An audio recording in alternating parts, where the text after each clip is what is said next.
Fascist Sheikh হাসিনার মাধ্যমে পুলিশের হারানো ভাবমূর্তি আবারও কাজের মধ্য দিয়ে ফিরিয়ে আনার অনুরোধ জানিয়েছেন জাতীয় নাগরিক কমিটির মুখ্য সংগঠক ও জুলাই শহীদ স্মৃতি ফাউন্ডেশনের সম্পাদক সার্জিস আলম। বিকেলে নরসিংদীর জেলখানা গেইটে দিনব্যাপী প্রচারপত্র বিলি শেষে সাংবাদিকদের সঙ্গে কথা বলেন তিনি। শেখ হাসিনার নির্দেশে পুলিশ সন্ত্রাসীদের মতো ছাত্র জনতার উপর হামলা করেছে বলে মন্তব্য করেন তিনি।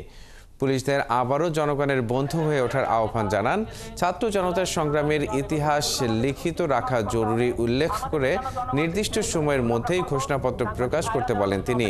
এর আগে শিবপুর উপজেলার ইটাখোলায় ঘোষণাপত্র প্রকাশে জনমত গঠন ও প্রকাশনার দাবিতে দিনব্যাপী লিফলেট বিতরণ অনুষ্ঠান অংশ নেন সার্জিস আলম।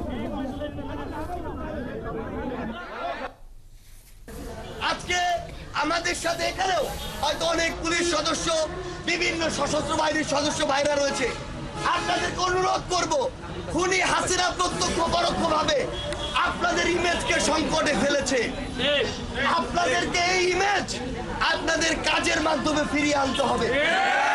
দয়া করে এখন আপনারা জনগণের বন্ধু হয়ে উঠুন। দয়া করে ওই টাকার দিকে আর তাকাবেন না। খুনি শেখ হাসিনা আপনাদেরকে ওই টাকার রাজ্যে নিয়ে গিয়ে আপনাদের মান সম্মান ধুলোয় মিশিয়ে দিয়ে